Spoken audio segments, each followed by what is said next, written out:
Hello, this is a Brave Knight Mercenary Spotlight on Isaac. Isaac is a knight of the Carian Empire. He fell in love with a woman named Lethe and they ended up getting married, and they lived happily ever after. Just kidding, Lethe is not human, but instead an Octo.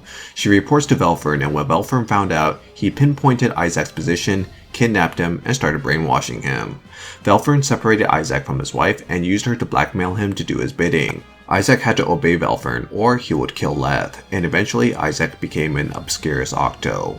However, the cost of becoming an Obscurus Octo is the slow decay of one's memories, and Isaac began to slowly forget who his wife was, despite her being his sole reason of having the strength to stay alive. Whoa, this story is kind of sad. Fuck this Velfern guy, man. Let my dude go and live with his wife. What the? Isaac's companion is Lethe and is Isaac's wife. When Isaac was captured, Lethe sent Isaac many letters and they kept in touch. Lethe holds a lot of guilt because she felt like she was the reason that Isaac got captured. Isaac also doesn't know that Lethe is an Octo and thinks that she is a human. One of the final requests before losing most of his memories was to continue his letter exchange with Lethe, which is just, man, damn, this is kinda touching.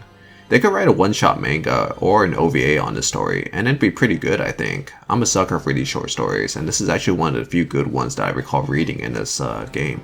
Anyways, I'll briefly go over Isaac's skills, gameplay style, and provide some of my opinions on him. I won't be going over the details of his skills, but just the general parts of it. I'll link the Brave Knight Encyclopedia in the video description where you can easily read on his stats and skill values. Isaac's first skill is Octorization. This is a permanent barrier skill that Isaac applies on himself before battle. This barrier increases Isaac's maximum incoming damage reduction cap at the cost of reducing his defense significantly. Isaac's second skill is Regeneration Barrier. After normal attack, Isaac gains a Regeneration Barrier that provides him with incoming damage reduction and also heals him every turn during this duration. This barrier will activate regardless if Isaac has buff prohibition or not. This regeneration barrier also cannot be removed. Isaac's third skill is Iron Wall Counter. This is a reflective counter skill that Isaac applies on himself when battle begins. When Isaac is attacked, he counterattacks with additional damage that ignores the enemy's guard skills. The damage done is based on his max HP value. At plus 10 and above, Isaac also gains crit rate from Iron Wall Counter. Isaac's awakening skill is Taunt. After normal attack, Isaac gains Taunt. At plus 12 and above, Isaac gains incoming damage reduction with the Taunt. Isaac is a defender focused on three main things: tanking, taunting, and countering. Isaac's main tools for surviving attacks are his high base HP and his first skill's ability to increase his incoming damage reduction cap as high as 99%. Isaac's base HP is almost one of the highest in the game currently, being only topped by Benshina and Cowley. Isaac's taunt is also very effective, lasting up to 18 turns while coming with a huge incoming damage reduction bonus.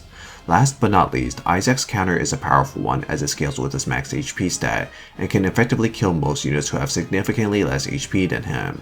Remember that this counter damage can crit as well, and the high versions of this skill boost Isaac's crit rate. The most important part of this counter is that the damage ignores the enemy guards. This allows Isaac to eliminate many units who try to hide behind a guard skill to avoid counter damage. Isaac's main weakness is that he generally has to attack to be truly effective. Isaac's counter works right when the battle begins, but his incoming damage buffs are on his regeneration barrier and his taunt, and he has to attack to activate either one of those skills. He can rely on supports to provide him with incoming damage reduction as well.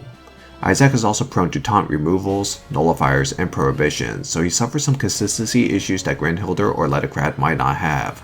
In fact, Isaac has no immunities, so he's very prone to any kind of debuffs. The last of his weaknesses is that in exchange for his powerful incoming damage reduction cap, he completely shoots his own defense to 0. He is almost guaranteed to have 0 defense, which makes him vulnerable against units that have the capability to ignore incoming damage reduction and deal high amounts of damage. Isaac's ideal runes are Vitality percentage runes. You could potentially run hybrid Vitality and crit rate runes to push his crit rate to 100% to ensure that his counter always will crit. I'll go over what Isaac counters. Isaac's guard ignoring counter makes him an ideal candidate to deal with low HP units that rely on having a guard to stay alive. The prominent examples are Valze, Yuri, Seto, and Kalen. Isaac is also effective at killing off Delzahidne buffed warriors, as they are also protected by a guard, but it will depend a lot on the unit that is attacking. If the unit still has high amounts of incoming damage reduction, HP, or defense, they could potentially survive against Isaac. Isaac is also effectively at killing Arcan, Lucius, and possibly Mammonier as well with his counter. Isaac's high health and incoming damage reduction makes him a very powerful tank against some units. Siegmund generally can't reach an HP threshold to kill Isaac even if he could survive Isaac's counter. Dwayne can only kill Isaac reliably if Isaac hasn't gotten started yet, but once he reaches 99% incoming damage reduction, Dwayne will have issues. Any unit that deals non-HP scaling damage that does not have a barrier ignoring trait will have a hard time killing Isaac with his regeneration barrier and taunt active. This includes Ludmilla, Eden, and Susera. Even worse is if the unit that attacks him has no defensive traits, then they just may straight out die to him. I'll go over some Isaac counters now. Any damage source that can ignore barriers should be considered against Isaac. One of the best counters to him is Angelica, who can deal HP scaling damage that ignores barriers, and her 100% defense protects her from his counter. Ventana is also another good consideration to outright kill Isaac once his taunt is active. Her 100% defense also helps her live against him. Eleanor is also a decent choice given her damage output potential and her barrier ignoring atrocious bash. Alec is capable of dealing normal, barrier ignoring, and fixed damage, but Alec is likely to trade unless he is buffed by something like Galania or has a Vanaka to share some damage for him. Some more interesting counters could be considered, like Kyria, who applies a powerful decomposition onto Isaac while nullifying his taunt. Remember that Isaac is not immune to debuffs, so you can kind of whittle him down by applying damage amplifications or DOTs onto him. In that regard, Christina, Reen, Gunther, and Slain could be considered despite not being strict counters. Remember that Isaac has to attack to apply his own incoming damage reduction bonuses. If you have the attack initiative and you know his position, Asmo can quickly dispatch of Isaac if he's on the front lines. A very interesting counter circles back to our good boy Larkus. So you see, Larkus isn't very happy that a new counter unit might be better than him, so Larkus decides to step it up. Larkus' counter is notorious for being niche as it doesn't work well on high defense units or high incoming damage reduction units or guards. Fortunately, Isaac falls into none of this. Isaac is always at 0 defense due to his first skill, and he has no guard skills as well. His incoming damage reduction bonuses activate after normal attack. If Isaac attacks a Delta buffed Larkus, that Larkus will crit with his counter for huge damage and Isaac takes every chunk of the damage and potentially die. This is pretty niche as a counter, but it's an interesting one to consider for those who actually built up Larkus. As for supports, Veronia's 100% defense boost works well against Isaac to ensure that any unit you pick and attack with them will survive. Galenia's immortality buff is also a good substitute. Hephaestia is also a viable pick as well as she provides 100% defense. In terms of mages, most heavy hitting mages will work. Levia is the easiest option, but Catherine, Nerua, and Lumen could work too. Celia is also a good option to disable Isaac. So some synergies with Isaac. Isaac has one skill that can be duplicated for our favorite legendary asshole, Lethe. Lethe can copy Isaac's first skill, which is the incoming damage reduction cap 1, and it's a very nice skill so long as you're cool with Lethe tanking his own defense to 0 as well. This can allow Lethe to better survive against certain matchups, such as Dwen specifically.